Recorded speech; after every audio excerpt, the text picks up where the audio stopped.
What's up, everyone? Welcome back to the State of Demand Gen podcast. We are broadcasting live. It's been so long. I set up this studio in 2020 with the idea that we would have people that are at the HubSpot Inbound Conference come over and do live podcasts. And now here we are, 2 years later. The Inbound Conference is back. We got tons of different live podcasts happening this week.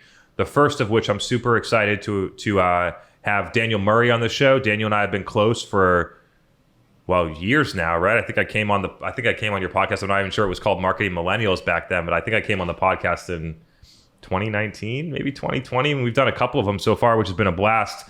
What are you most excited about for the HubSpot conference?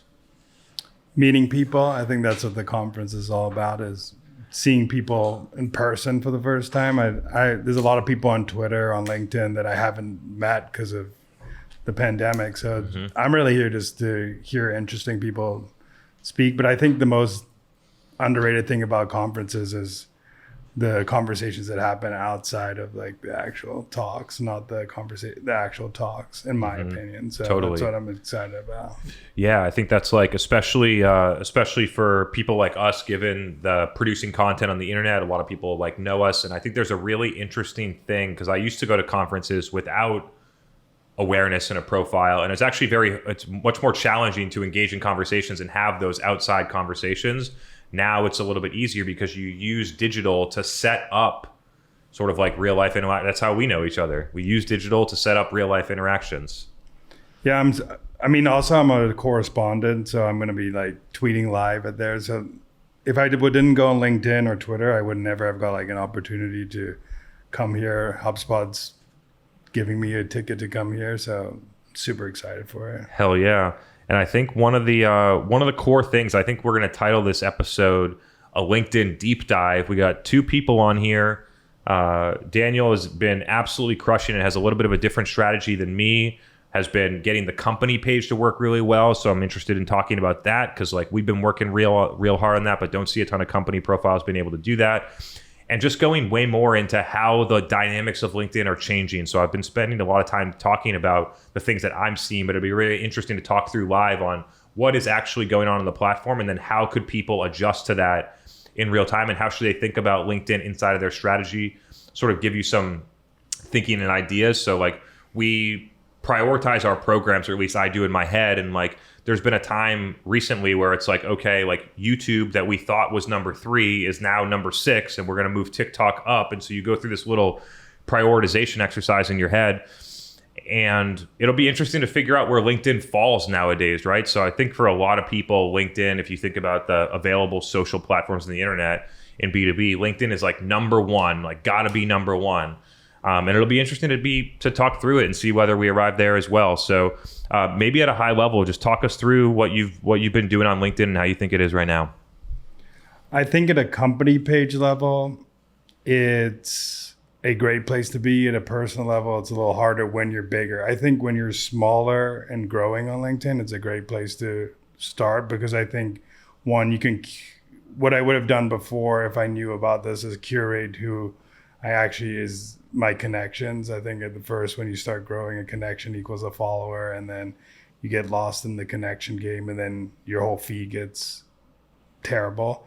On the company page level, though, I think a lot of people, and companies still do this, treat it like a ticker or a place to just show company updates or what the company's doing.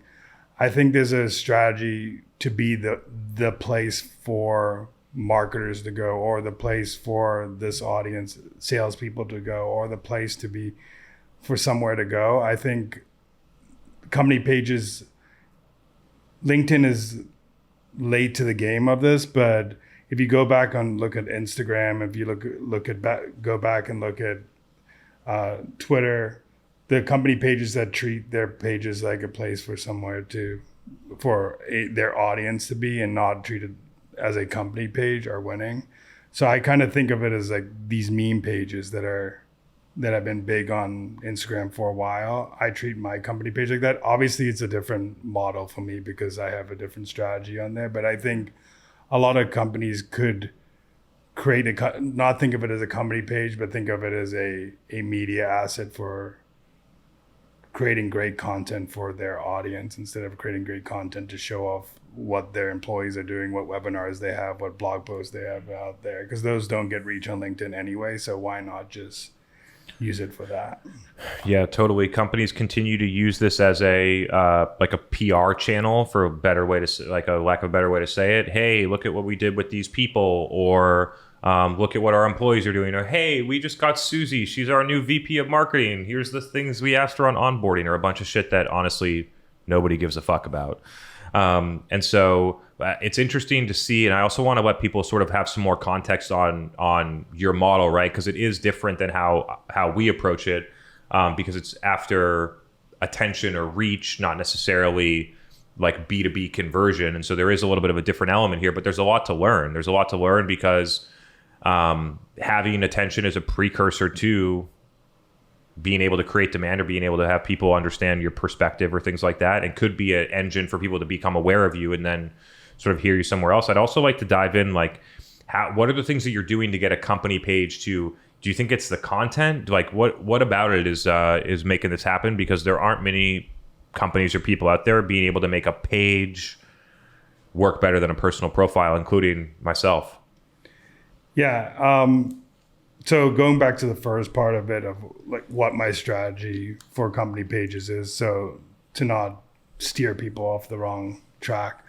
I think when I'm trying to create a media asset out of this and a media company out of this, and I think I view social, the goal of social for me, as a place to have snackable content to get someone to middle funnel. And how I think about middle funnel is a podcast, a newsletter, a virtual event. I try to get enough attention in enough feeds so I can get someone to the next level and stuff. But I think people can do this as well if you want to play the long game with company pages. I think a lot of people play the short game of attention to sale.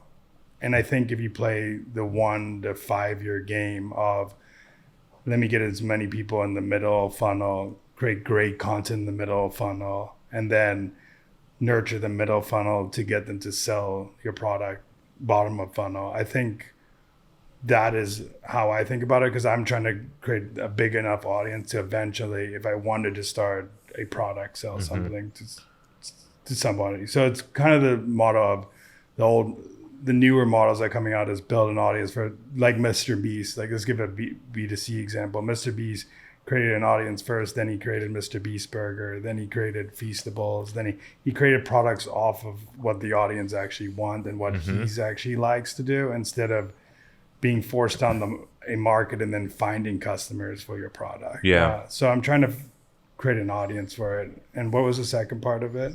I'll just riff off that because I think it's interesting, because like it's not too much different than what I've done at Refine Labs. By first focusing on like, how do we get the attention? It leads to customers and monetization, which allows you to develop and build more products, right? It could be innovating on existing product or developing overall net new products. I think one of the key differences is the potential monetization model, or TAM, right? So like, I think in our instance, like pretty much any B2B marketer can get value from my content. But when you think about who's actually the real customer, the TAM actually gets much smaller and the content gets way more specific and focused. And up to this point, I haven't necessarily spent much time focusing on moving people from, the only place I've been moving them is from LinkedIn to a podcast, sort of like secondarily. But weirdly enough, have been starting to do exclusive invite only events. I don't necessarily think about it as middle of funnel, but like moving people off into events with a different intent, I think is another core pillar. I want to talk about, I want to switch gears a little bit and talk about what's happening in LinkedIn right now. So you mentioned one of the things, like some challenges that you're seeing with personal profiles. Would love to hear a little bit more about that. And then we'll go from there. Yeah, I think this is actually a problem more for if you have a bigger audience, but I do see the problem as back in the day in LinkedIn, you could post 1 to 5 posts in a day, and if you spread them out within 2 to 3 hours, the post would get reach. Now you post a second post, and the second post doesn't do anything. So that's one thing. The amount of, which is kind of counterintuitive to how social should work. Because if you see every other Twitter, social, it's a volume game. Yeah. In LinkedIn, it's like you have to put out one great post, and if your post sucks, you either have to delete it to get reach again, or wait till tomorrow. Company pages, you could post the same amount of time, that's why I've been doubling down on the company page instead. But I know people, and I've been working with people with smaller followings that they're getting a bunch of reach. So I think like they're encouraging smaller creators to do, and the smaller creators are getting more and more reach on the platform. Yeah. Which is good, but also I think that screws the creators that have been there for a while, that's been creating content for a while. You almost get penalized for creating content for a sustained period of time and building an audience on LinkedIn. Exactly, because I know like some of my close friends, they have like 20, 30K followers. They get great engagement, and they've been moving from Twitter to LinkedIn. They're think LinkedIn is the best platform in the world. It is. I think it's still great for company pages. I've been trying to post on my personal page, and I can't seem to get over a hump that I'm at the same. My content's getting the same amount of views as I did at 50K followers and 100K followers, which is kind of weird to me that you gain 50,000 followers and then you don't get any benefit. Yeah, and I'm experiencing almost the same thing. I'm at currently 108,000 followers on LinkedIn, and the platform like basically de-incentivizes growth at some point where for whatever reason you hit, I think the threshold is 100K. Like when you cross over 100K, something weird happens and the platform starts deprioritizing. I'm not sure, but like it's 100% counterintuitive to how any other platform works, right? As you grow more followers, you have more followers, they see more content, it boosts the reach, and then the snowball effect happens, which is a snowball effect that in the early creator phase, like I rode that. You rode that wave too, right? Like being an early creator on LinkedIn and going from, you have to reach a certain point. I think it's like 5,000 or 10,000 followers to start to get the snowball rolling. And then when it's rolling, you just go boom and you roll.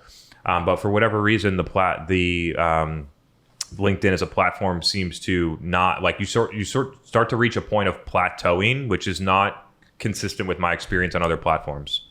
I think I do see, the one thing that I see is growing in personal pages is slide decks. I've seen someone go from literally 10,000 followers to 150 in like 3 months just by posting like slides. So LinkedIn definitely is prioritizing that feature right now. On company page level, I know that they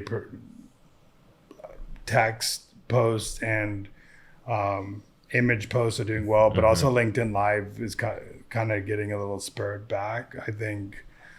But I do think that it comes from creating good content over a long period of time, because I think if you don't have a sustained audience then your LinkedIn Live will not be great, because people, the negative and positive of growing on social is if you grow really fast, there's a lot of effects to get people in there, but they didn't have the time to know your story. They don't have the time to know your content. So when you try to get them to a newsletter or a podcast, they don't stay long because they just followed you for one post. They haven't followed you for the journey that you've gone. So I kind of liked having a slower growth phase on LinkedIn, because when you grow too fast, there's a lot of drop off. It's the same as TikTok. If you go viral on TikTok and you don't continue your story, those people become unengaged really fast.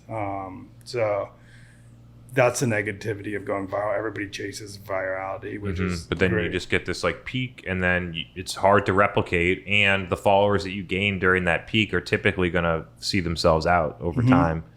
Yeah, it's crazy. Let's follow your lead and go into LinkedIn Lives. So I've done LinkedIn Lives before. I haven't done them very recently because I just never see them in my feed. And technologically, LinkedIn makes it pretty difficult to actually do a live. On TikTok, I just hit go live and then boof, there I am. So we've been using Zoom and other mediums before that. But we'd love to hear like how recently have you seen this, and what are you seeing?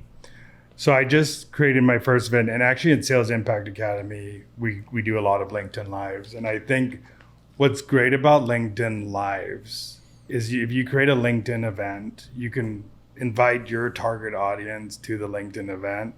And when your target audience when you go live, it starts to notify your whole target audience that you're live on LinkedIn. So they have a feature now on like company pages. I don't know if it's in personal because I haven't done that, but on company pages, you can now create a LinkedIn form, and it just has their email, and it gives you all the emails so you can see who attended the event and who registered, so you can download the list. I don't use it for anything else except looking who came to the events and cross-referencing, because I won't send that to my newsletter because they haven't opted in for a newsletter. But I like just looking, is there a trend of people that are coming to other events? But I think for LinkedIn Live, what the great part is that you can create an event on your company page, and you could connect with people in your target audience and start inviting them to your event. But the key is your event has to be differentiated. It has to have a good guest. It has to have a good All theme. the dynamics of a good event. It doesn't matter whether you're doing it on LinkedIn Live or Zoom or anywhere. You got to have the foundation of a good event. Exactly. So I think, and also LinkedIn rewards you for keeping people on there. So if you are a LinkedIn creator, it rewards you for keeping people on the platform. But it's crazy because I just did it, and this doesn't happen for a Zoom event. So like I had 500 people register for the event, and 550 people were consistently on an event. So just think about like the show rate of like event where 25% if you're lucky, even on a Zoom event. Yeah. But like on a LinkedIn Live, the show rate is actually better than the registration rate. Rate. So that's where I think there's an advantage of LinkedIn Lives is like over Zoom, it's an open system instead of a closed system. Exactly. Yeah. So what I do think there's an advantage of is having broadcasting in two places, is having a closed net Zoom, and then afterwards having a place for people to ask questions on the Zoom. So you broadcast live for attention on LinkedIn, and then have if you want to ask the speakers, cut off the live, and then they have to enter the Zoom to get to have personal questions with the guest or your. So you can have it broadcasting in two places. So if people want to go on the Zoom, they can. If people want to go on the live, they can. I think that's an interesting model that people aren't doing. But I think LinkedIn Live, what I think is, if you can broadcast as many places, you should be broadcasting if you have a following on those places. Yeah, we do Zoom and YouTube and TikTok, and probably going to start LinkedIn next week. Exactly. I mean, it's a and what I think, like if you what you've been doing for a while, it would work so perfectly on LinkedIn is if you have a scheduled event that happens every single week, people know to come to your LinkedIn page at that time every single week. And what's cool is like you could set the registration and invite people if you want. Your guests could invite their friends. You could tell your guests like, hey, if you can invite 50 of your connections to the event, it'll be great for you to invite 50 connections to your event. Then their network comes to your event too. If you have a panel, you could do this too. That's why I like to have like a pre-meeting we do this at Sales Impact. We have a pre-meeting with everybody and says, if you can invite 100 or 50 people to the event, it'd be great. Sam Nelson, who did an event with us, got 2,000 people live on his thing, just from having a bunch of people invite people to events, and then driving his email list to the event, driving LinkedIn posts to the event. It just there's a model here that people just aren't capitalizing on because LinkedIn is rewarding people who do LinkedIn events. Yeah, I love that. So I'm gonna pivot to TikTok in a second, but before we get there, let's talk through like where do you stack LinkedIn up nowadays? It's still number one for you, like, and how do you think about that? And maybe answer for you, and then let's talk through maybe if it meant something different to like the average like B2B marketer. I think when you're thinking about channels, there's two ways to think about it. Is what is the main source of content production, and what are the repurposing channels down there? So I think of LinkedIn as a great platform to put out content, but it isn't my main source of creating content. So my two main sources of creating content is a newsletter and Twitter, and that's how I filter content to LinkedIn. So LinkedIn is a great distribution channel. I don't think it's a great channel for necessarily being on the platform. I think for Twitter is a great place to be on the platform because you get one-to-one connections and you see who your followings post in your feed, so you can interact with them, you can create conversations with them. So Twitter is my main, but I am starting to go the TikTok route.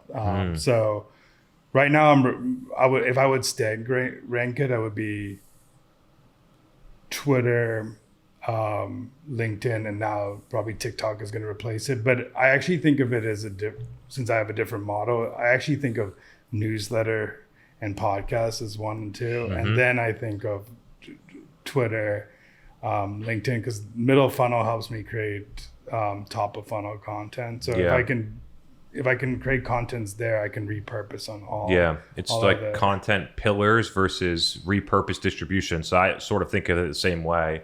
Like podcasts and live events become they're the feeder to all the distribution channels below it. So they sort of have to be number one, even though I'm not sure I've looked at that before. But I think that podcast is definitely number one, and live events is just a way to create podcast content.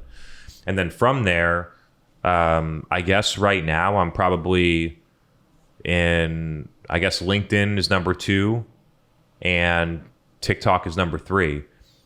So that's my look. So I guess LinkedIn still is at the top and TikTok is sort of brewing. So let's go there, because I think there's a lot of people that hear me, they see the 15 TikTok lives I'm doing. We had our record attendance today. So I keep seeing interesting sort of incremental gains on TikTok, which I'm fun to explore. But a lot of people might just have an account. They might not even set up an account. They might be like, that's for kids or whatever. So what are you seeing over there, and what should people be paying attention to? I think it's a great place to tell a story about and get personal with your audience. I think for podcasts especially, I've seen people's podcasts boom if you repurpose your podcast on there. So and I've also heard that if you don't create it as a company page account, create it as a creator account, and then post it as a creator, because you get dinged for being a company on LinkedIn. I mean on TikTok, because licensing of video, of music and stuff like that, you get dinged.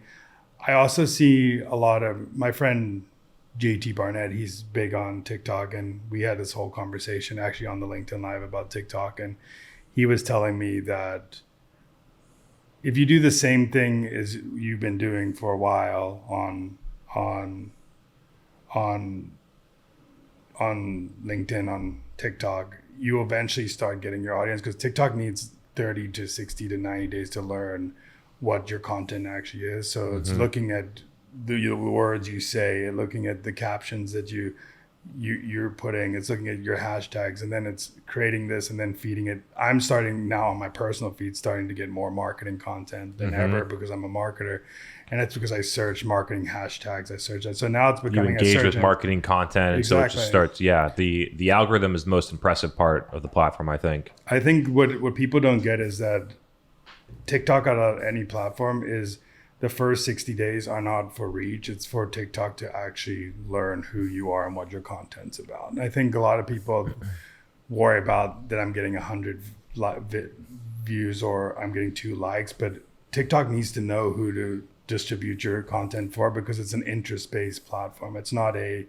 follower-based platform. So it needs interest to get to where you are. I also seeing a lot of success if you, like, for example, if you started doing Boston content today, like as a geotag in a conference, and you start producing this content and tagging Boston, people in Boston that are on TikTok will start seeing your content because it's very geotag based. So if you start going to a conference and being in the city of a conference and producing TikTok video and saying like Boston marketing, Boston inbound marketing, and then it will start geotagging. And TikTok's actually testing a new whatever thing on the bottom of a thing called nearby. So now it's going to start even being more who's in your area, what content matters in your area. So if you can capitalize on where you are, that's going to be a new thing that marketers can capitalize, especially if your product is very one city product. You're a local retailer, you're a business, you only work with companies in Boston for whatever reason, you're a creator and whatever. I think there's so many opportunities. I've noticed that when I geo tag, it actually gets a lot better engagement. It's an anecdote at best right now, but it's something that I'm looking for. You mentioned one thing that I think is super interesting that I want to talk through, because it's just where most people miss on social, which is the idea that to most people, it would suck to move from I'm posting on LinkedIn and I know that I'm going to get 150,000 or more views on every video that I post. And then I'm going to stop doing that and I'm going to go over to TikTok and I'm going to post one and I'm going to get 300 views on the video. And the difference there prevents people from innovating. That's why a lot of people that are on Instagram haven't innovated on TikTok, haven't innovated on LinkedIn, and now they're on Instagram with 800,000 followers on a declining platform, and their reach is going down. And they don't have another place to build because they can't go over there and be humble and be like, I have to start from zero just like everybody else again. And so I think that is something that holds people back broadly on every social platform. Like, I'm not going to be as good as this person. They have 20,000 followers and they get all these views and things like that. And the realization is that who the fuck cares? Like, I also think that some people, more than LinkedIn, what you could do on TikTok is start doing the unfiltered side of conversations where you talk about something that's not marketing. For example, like you talk about your favorite football team. So now your TikTok sees football, it gets out, and then football players who also might be interested in marketing start coming to see your video. My friend who does a podcast channel, what they'll do is he'll put in a random clip that he thought was funny, that they were talking about giraffes and or something in the podcast, and people who like giraffes and marketing are now TikTok knows if someone likes giraffes and marketing, it gets a wider audience. It'll come, they'll see your videos. It could go viral because they talked about a different topic that's not about that. That's funny. So I think putting unfiltered things now and showing more than just that you're a marketer on the platform, or showing that you like going skiing on the weekends, or showing the different sides of you as a person is more important than ever on TikTok, which in LinkedIn, it kind of dings you for doing something like that. But TikTok's a platform where authenticity is actually rewarded, showing other sides of you that, I'm going to dinner with this marketer now at this restaurant. And now you're talking about a restaurant, you're talking about this, now people who know that you like restaurants and this now like you better. So now more interest. Now you have to think about interest when you do TikTok other than any platform. To me, the two things that are most, I'm on TikTok personally because I think there's a big opportunity, but I think that other platforms are going to get forced to copy the way that the platform works because it's simply a superior user experience. People that go onto TikTok and do the same thing with Reels, measure how much time you spend looking at TikTok in one session versus when you do Reels. And TikTok simply just gives you more content that you like and keeps you engaged. So I think that there's two core things that I love about the platform. One is the algorithm. I think the algorithm is just simply a better way to give people the stuff that they actually want. I heard someone say, I forget who it was, but basically in an Instagram world, you follow 1,000 people and you've built up you followed those 1,000 people over the past 10 years. And so now people have gone in different directions and things have changed, and you got old people in your feed posting shit that has nothing to do with anything that you want. And that's what you get. And then when you move to an interest-based algorithm, it's always optimizing for what do you like now? So I think the algorithm's super cool. You noted this. I'm just going to hammer home the point. I love the casual nature of the platform. I feel like in every other platform, you have to sort of like, especially Instagram, like prop yourself up and like only show the best side of yourself or whatever you want to say, and like huge filters and all that shit. I think that this casual nature of TikTok creates a much more down to earth, like real relationship. So I think you nailed on a point where people should think about this. Is any other platform, LinkedIn,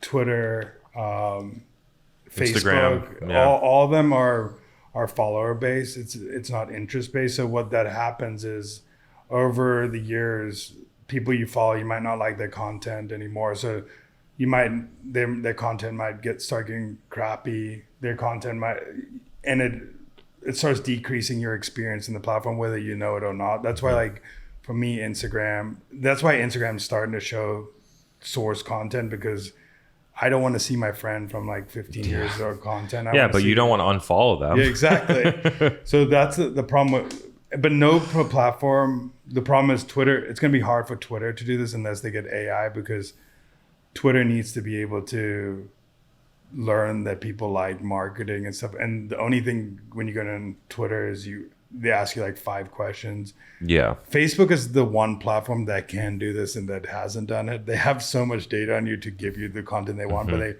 they've created a system of just like ads, and that's the main monetization thing. And they don't know how. TikTok is the best. I don't know. I'm watching an ad. Yeah. They're very native, and it's a very. I still skip by most of them, but it's a very integrated experience for sure.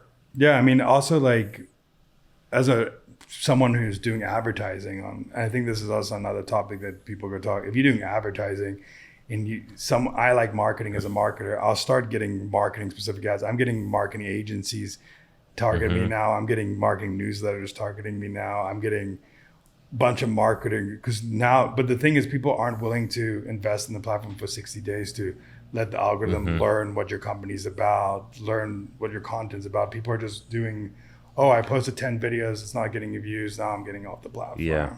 Not many people are willing to wait 60 to 90 days, which is so weird to me, because that's how you want. It's just like going to the gym and do it. It's like, and it's not like it's in any habit, right? Any habit, typically you're going to fall off within 3 weeks. So yeah, it's really hard to build a new habit. Awesome. So we got pretty deep into TikTok. I'm bullish on that. Would love, if you want to take the conversation somewhere, you can be in the driver's seat. We can talk about whatever you want. Yeah. I mean, I'm interested to see, since you said you're following, how are you thinking about the funnel now? Because we've been talking about like you're less bullish on LinkedIn. So how are you thinking about, and didn't you recently like stop doing the lives?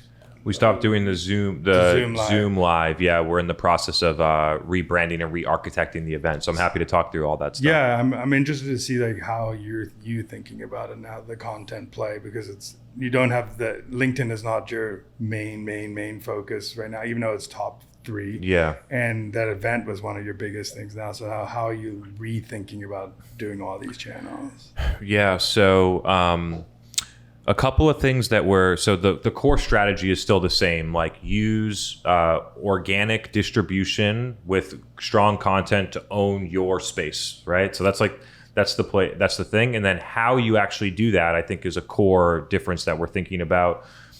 We stopped I decided to stop Demand Gen Live. I've been doing that for over 2 years, every Tuesday, 7:30 p.m. on a Tuesday. We started the first week of COVID. 7:30 p.m. on Tuesday nights felt like a good idea when it was COVID, but now like it's different and people have kids. And so like we got varied attendance, and I knew that if I moved the event from Tuesday at 7:30 to Thursday at noon, then we would get 5x more people that came live. And so then Tuesday at 7:30 p.m. Eastern for me is like heavily inconvenient at this point, right? So there was like a time slot issue that was actually a big driver for it. The second thing is that we're rethinking the event and the experience. And so the name Demand Gen Live, we're like way more than Demand Gen at this point. So and I'm going to rebrand the podcast. So we're sort of like rethinking about how we're positioning. So that's one thing about it. Moving from like a Q&A show that is like it's backed by data but viewed as opinionated, right? So like it's me talking head. Moving into something that's a lot more educational and data backed and data driven is something that we're working on and thinking about. So you're going to see a lot more slides and data and like more of an academic nature in the future event, which should be coming up. We're starting to do them invite only, which has been really interesting. So instead of having a broad like, hey, anyone come to this Zoom, we've actually gotten better attendance by making it invite only and only sending it to a select event, a select list, and inviting them there. So that's sort of like what we're thinking on the event. And then that one event was just a pillar of our podcast, right? So I continue to do 4 events per week: podcasts, live events, guests, speak at companies, all those types of things. So the podcast didn't take a hit. It was just we're changing up the event. And then when we think about like LinkedIn and stuff like that, it's sort of the same. Like we have to have a top level event that people want, and then to move it down into like core content distribution. But it's just thinking about how, like, what is the priority and how we're doing it. To me, like, I think that we sort of had this core play on LinkedIn of like, hey, video post, long text copy, wash, rinse, repeat for a long time, and it fucking crushed. I don't know. It really worked, and like I at this point we're getting stunted by the algorithm more than anything in my opinion. And so trying to think about if there's a content switch up, if there's a different way to sort of do this, is it images, slide decks you mentioned. I'm sort of trying to reimagine the execution on that channel. I think you mentioned one more thing that I forgot. I probably forgot too, but yeah. I'm just trying to think how you read. But I actually think you made a good point about the educational play. I think there's when you're thinking about media, and I think like every company is a media company, and there's like pillars of media. I think there's how I think about media is top of funnel channel are your attention, so that's social. Mm-hmm. Those are your attention to get people in the middle of funnel, and middle of funnel are these virtual events. These more long, just essentially long form. Yeah, so it's snackable content to long form content. But at the end of the day, for B2B, people want to get content and be able to execute on it fast. And I think like right now there's a lot of what I think about is how could you rethink education as a better way to get educated? Because I think there is a problem that marketers didn't learn, and most marketers didn't learn in college. So how could you create a better experience for marketers to learn outside of in the real world, that they can take your content executed? And I think the way you said it, of taking content to do data back things, so that if someone actually can now do actionable things, but now it's like a live class that people are attending that they don't know it's a class, but it's just rethinking education. And I think there's a need for that out there. Like people just don't get that there's a need for education in the market. Yeah, and it's about being able to adapt to what the market needs, right? So we did that event for a long time. It was heavily useful. I loved doing it, and I loved every minute of it. But then you get a sense of like, okay, like the market needs something different. There's a gap or an opportunity here. Let's go and capitalize on that. And the one to me is that there's just so much bad advice out there, and the amount of anecdotes and stuff that's out of context and stuff like that gets taken from like a LinkedIn post or something that you hear in a community or something like that has no relevance to your own situation. I think is something that not enough people think about. People always think about what's the cost of like if I did something and what would be the ROI of it, but they rarely think about what's the negative ROI of all the information I take that I do stuff on that doesn't work for me. And so just trying to it comes down to education. I also think you made also a great point there. I think a lot of people don't think there's two things of putting out content. There's positive signaling to the market and there's negative signaling to the market.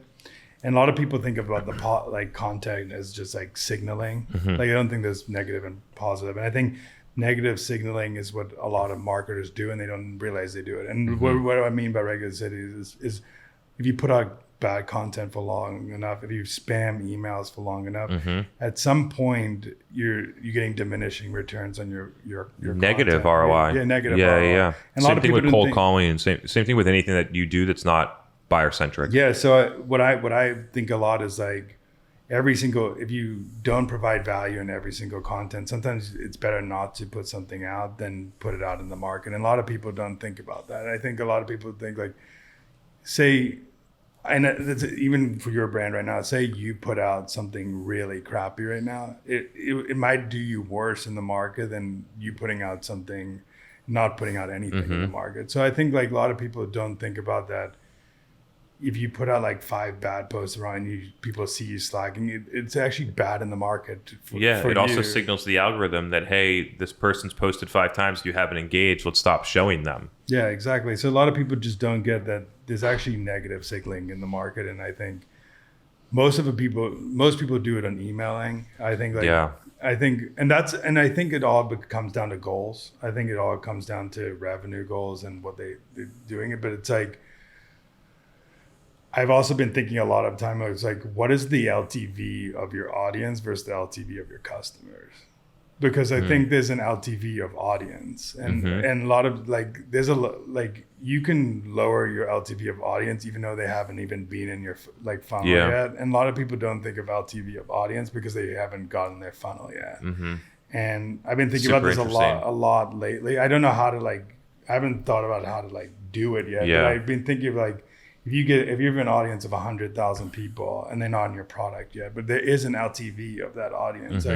But a lot of people, what they're doing is like they're reducing the LTV by negative signaling to like people who aren't customers. You do the whatever the negative signalings are, and then your audience goes from 100,000 to 98,000. Exactly. So your LTV of your actual audience starts going in order to get 2 sales. Exactly. Yeah. So your LTV might be going up a little bit here, but tangibly, but like there's the long-term lifetime value is going down. So like nobody people think of like LTV of audience versus LTV of customers. They just think use LTV as a metric for customers, but there is LTV of audience, and that's why great marketers play like in 5 years to 10 year spans, not like, and you're lucky to be able to do this because you own a company and you've been talking about this for a while, but that's why I think this like 18-month span of CMOs screws companies, because they don't have time to think about 5 years down the road, and then that's where the negative behavior comes, and that's where negative LTV of audience comes, because this short-term thinking. Exactly. That's crazy. Yeah, and if you think about having to go 18 months with the CMO, and then for whatever reason, right? Because they sucked, because you gave them the wrong goals, because they were set up in a place that wasn't ready for success, whatever the reason. Then 18 months, and then you literally start over again, and then you go 18 months and you start over again, or whatever the number is. And you never get to it takes 18 months. It took us 18 months for our podcast to be delivering massively. Like it takes that long to actually get programs to deliver growth trajectory changing results. And so I think that there's a dynamic of that, the way that CMOs are entering is putting them in a position to fail a lot of the time. And so I've experienced that where like basically a CMO gets hired and then they realize that they have to 10x pipeline yesterday, and they come over and hire my company, and then my company's set up. They don't tell us the goals until 2 months later. So then my company's set up to fail. And then what happens is the goals, then they fire us, and then the executives fire them, and it was a complete fucking waste of time in everything because the goals were set up wrong. The second thing that I think is a lot more recognized right now is that a lot of CMOs just come in and can't get shit done. I don't like to especially long tenured CMOs that came up before there was a lot of digital stuff going on, and so haven't been a practitioner, have never run an ad before, probably can't build their own Salesforce reports, have not produced content, don't even know what a podcast, the dynamics of a podcast are. And you got that situation, which looks like the safe CMO play to most companies. Hey, 4-time CMO, has been a CMO at since 2008 or whatever, and then you get into a place where just honestly, many of them are not equipped to do the things that are necessary to win today. So yeah, I think it's an interesting, I don't know if dichotomy is the right word, but an interesting push and pull between a situation that is mission impossible almost versus like you going in there and not being able to perform. This is why I also think of like, I think companies need to start thinking more like media companies, because why I think about that is like, when you become a media company, you're thinking about owning a narrative for a long point of time. Yeah. And a lot of times like people think of just selling product, but your whole like marketing's all about like is about the story you're telling the market of like what you're doing. And I think that's where like media comes in, of saying like, when you own media, that means you owning distribution of the messaging in the market. And that's what I think this is what's happening a lot now, that people are starting to move. Like HubSpot used to like own a lot of the messaging. Like Terminus used to own messaging, but now like people like you have came up and started owning the messaging. That's why I think there's like a way for like companies to use people inside of companies to start telling stories and owning the long game. And this is where you partner with people who actually know what they're talking about to create content for you for a longer period of time and create long-term partnerships with these. Because then if you create a long-term partnership with people outside of your initial brand that are telling stories in the market, you can own the messaging for a longer period of time in the market, because they're the ones who, like right now, you're owning a lot of the demand gen narrative out there. Like whether companies like it or not, you are owning a lot of the narrative out there. DG was owning a lot of the brand narrative in B2B for a long period of time. Whether people like it or not. And DG was in a company, so Drift got the benefit of it, even though that Drift didn't know that they might have not known, or they did know because they were geniuses of doing that. But like right now, like HubSpot it owns SEO, which like, okay, that's great. But a lot of people are looking to creators to do that. And I haven't seen a lot of big companies go and turn to people who are actually executing and have expertise to own the narrative inside of like these platforms and think longer term about media, because media before was just for at least B2B. B2C's been run a Google ad, get a lead. Yeah. And it's also been like create blog posts and create average newsletter content. And now it's the same way, by the way. So like if you back in the day, the blog that I read was Rand Fishkin's blog and his YouTube video, right? Like it's still being like, whether it's a blog or a YouTube video or a LinkedIn post or a podcast, being the best wins, right? Creating the best content wins. And there's a lot of people that come in and try and do the podcast or the live event or things like that with the wrong intent or the wrong things. And so it's really not that, like, having the timing right on the tactic is important, but there's so much underneath it that makes it actually work. And I think the one part is too, what you said about Rand Fishkin is that now more than ever that these social platforms are on the rise, and TikTok's on the rise, people following people more. And I know this is like advise people, but it actually is what I'm noticing. And you said the best thing is expertise, and you kind of doing this with Refine with all the personal brands that you have out there. But it's just so funny because right now, like, I don't want to go follow HubSpot. Like I just, or I don't want, I know, you don't want to answer their shitty polls on LinkedIn. I'm not, no hate on HubSpot. I love HubSpot too. I love HubSpot too. But I don't want to go follow a random SaaS company. HubSpot was a bad example because they're actually doing it better than most SaaS companies out there. But I don't want to go follow a company. I want to go follow the people who are in the company that are doing great things. That, like Kieran, who is the VP of marketing there, who is executing and giving all the advice. I want to go follow Harley Finkelstein at Shopify, who's like the VP there. I want to go follow. And I think that if you can get more and more people in your content sharing ideas of what you're doing, get them on podcasts or hire people with expertise to start talking. I think a lot of people are just forgetting that the narrative has gone to people, and it's always been people. It just more in B2B. The distribution wasn't there, right? Yeah. So I was actually thinking, like, 5 or 7 years ago, what did you do? You paid an analyst firm, you tried to get a PR firm to get you to speak at conferences, and all the distribution was guarded, right? So like, and now basically social has democratized distribution. Like you can just go in there and you don't need Gartner to approve of you. You don't need someone to say yes that you can speak at this conference. You can literally do it all on your own, which I think is super empowering.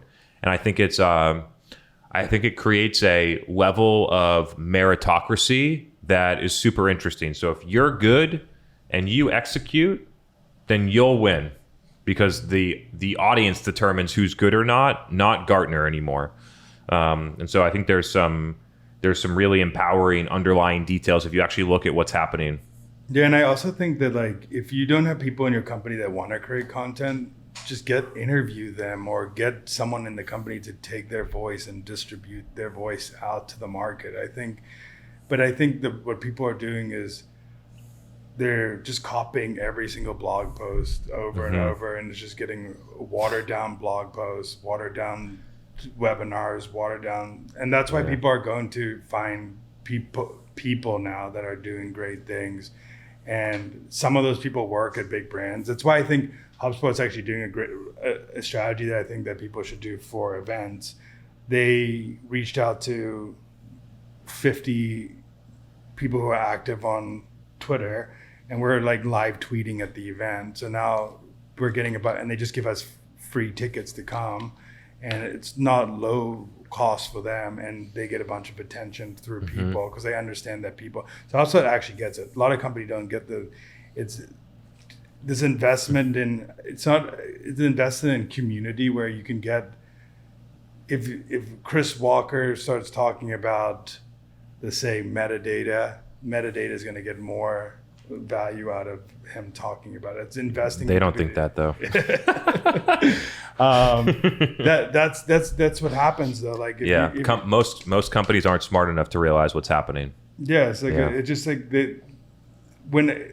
and some companies are, I give a hat off to a lot of companies that are ahead of the curve. But B2C companies have got this for years. They've invested in influencers. They've invested in athletes. They've invested in because everything. If you look at a B2C marketing, it's just fascinating how they do it. And I hats off because it's a hard thing to do because you're selling a commodity, which is like way hard. It's like your brand is everything. It's like you're selling that logo on a skincare brand. Whatever. That's what you're selling. Like the product is like X amount different. It's like who is using the product.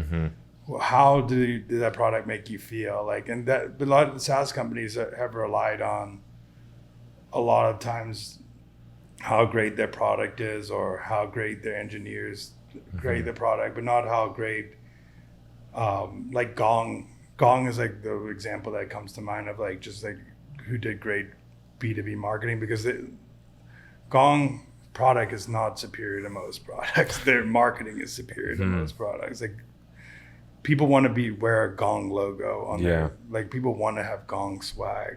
Morgan Ingram was wearing. I was hanging out with him for a week. He was wearing Gong everywhere he went. Seriously, like if you're a B2B brand, like one of the top goals you should have is that people that are your target customer want to wear your swag, wear your polo or wear your T-shirt or wear your stuff. That means you got a strong brand. It is. I mean, that's what, but it's so funny because everything comes down to media, because the way you monetize in media, there's like only a couple ways. There's through advertising, there's through product sales, and then merch. Yeah. Like merch is one of the biggest drivers of sales in media. Like you look at Barstool, what they sell is like one of the biggest things is merch sales, and that's because they created brand through media. Yeah. And now they could sell merch. And if you can sell product and merch, like you have a great. I mean, don't go down the path of a company. I won't name a company and drive, but they were focused too much on selling merch and not creating a great product. But there's also a way of, if you focusing on brand to be able to walk around and people will love your brand. And there's only a few. I only literally can name like 2 B2B companies that come to my mind. Yeah. In a day. Not many. We got anything you want to close out on? We got to get to dinner. No, I mean, it's been great just chatting. in Yeah, person. chilling. This is my first live podcast. Getting some people in the studio. This place is going. Shout out David Miles. The studio's looking great. We're excited for the footage. We got a couple more coming in for a HubSpot inbound conference, but this was the first one. Daniel, thanks for being here, and let's go get some steak. Great. Thank you. Peace out. Hey everyone, this is Chris Walker, the CEO of Refine Labs. Thank you so much for taking the time to watch this video. If you enjoyed it, feel free to like, comment, or subscribe to the channel for more videos in the future.